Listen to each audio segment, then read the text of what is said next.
ଝାଡ଼ା ଝାଡ଼ା ପ୍ରୋବ୍ଲେମଟା ବହୁତ କମନ୍ ଭାବିପାରିବା, କିନ୍ତୁ ଏହା ଡାଇଜେଷ୍ଟିଭ୍ ସିଷ୍ଟମ୍ର ବିମାରୀ ଭିତରୁ ଗୋଟେ ବଡ଼ ବିମାରୀ ସାବିତ ହେଇପାରେ ଯଦି ଠିକ୍ ଟାଇମ୍ରେ କ୍ୟୁର୍ ନହେଲେ। କୌଣସି ଖାଦ୍ୟ ଯଦି ଆମ ଜିରିଲା ନାହିଁ ତ ଝାଡ଼ା ହେଇପାରେ, ଓଭର ଇଟିଂରେ ଝାଡ଼ା ହେଇପାରେ, ଆମ ଷ୍ଟୋମାକ୍ର କିଛି ଯଦି ରିଆକ୍ସନ୍ ହେଲା ସେ ଖାଇବାଟା ତ ଝାଡ଼ା ବଢ଼ିଯାଇପାରେ। 5 ବର୍ଷର ପିଲାକୁ ଜ୍ୟାଦାତର ଝାଡ଼ା ବେଶୀ ହୋଇଥାଏ। ତ ଏହାର ମୁଖ୍ୟ କାରଣ ସବୁ କେତୋଟି ଅଛି। ଯଦି ଆପଣ ଅୱେର୍ ହେଇଯିବେ ତ ଝାଡ଼ା ହେବାରୁ ତୁରନ୍ତ ବଞ୍ଚିପାରିବେ। କାରଣ ଜାଣନ୍ତୁ, ବ୍ୟାକ୍ଟେରିଆଲ୍ ଇନଫେକ୍ସନ୍ ମାନେ କୀଟାଣୁ ଜୀବାଣୁ ଇନଫେକ୍ସନ୍ ହେଲେ ଓଭର ଇଟିଂ କଲେ ବି ଝାଡ଼ା ହୁଏ। ଆଉ ତୁମ ଅନ୍ତଡ଼ି ଯେଉଁ ଅଛି, ମାନେ ଯେଉଁ ଇଣ୍ଟେଷ୍ଟାଇନ୍ ଅଛି, ତା ଭିତରେ ପ୍ରୋବ୍ଲେମ୍ ଥିଲେ ଝାଡ଼ା ହୁଏ।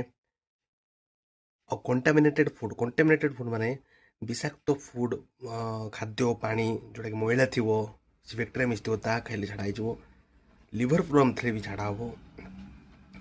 ଏସବୁ କାରଣ ଥିଲେ ଆପଣଙ୍କୁ ଝାଡ଼ା ଜଲ୍ଦି ହେବ। ଜ୍ୟାଦାତର ଝାଡ଼ା ଆଉ ଆଣ୍ଟିବାୟୋଟିକ୍ର ସାଇଡ଼୍ ଇଫେକ୍ଟରେ ବି ଆମେ ଝାଡ଼ା ହେଲେ ତୁରନ୍ତ O2 ଟ୍ୟାବଲେଟ୍ ଖାଇଦେଉ, କିନ୍ତୁ ଖାଇବା ଉଚିତ ନୁହେଁ। ଆଣ୍ଟିବାୟୋଟିକ୍ର ସାଇଡ଼୍ ଇଫେକ୍ଟରେ ବି ଝାଡ଼ା ହୁଏ, ଭାଇରାଲ୍ ଇନଫେକ୍ସନ୍ରେ ବି ଝାଡ଼ା ହୁଏ। ବହୁତ ଝାଡ଼ା ଭାଇରାଲ୍ ଇନଫେକ୍ସନ୍ରେ ହୁଏ, କିନ୍ତୁ ବହୁତ ଲୋକ ଜାଣିନାହାନ୍ତି। ତ ଝାଡ଼ା ହଉ ଡାଇରେକ୍ଟ O2 ଖାଆନ୍ତୁ ନାହିଁ, ହୁଏତ ସେ ଭାଇରାଲ୍ ଇନଫେକ୍ସନ୍ ହେଇଥାଇପାରେ। ନହେଲେ ଏମୋଏବା ଇନଫେକ୍ସନ୍ ଅଛି, ଯାକୁ ମେଟ୍ରୋନିଜେଲ୍ ଟ୍ୟାବଲେଟ୍ ଖାଆନ୍ତି।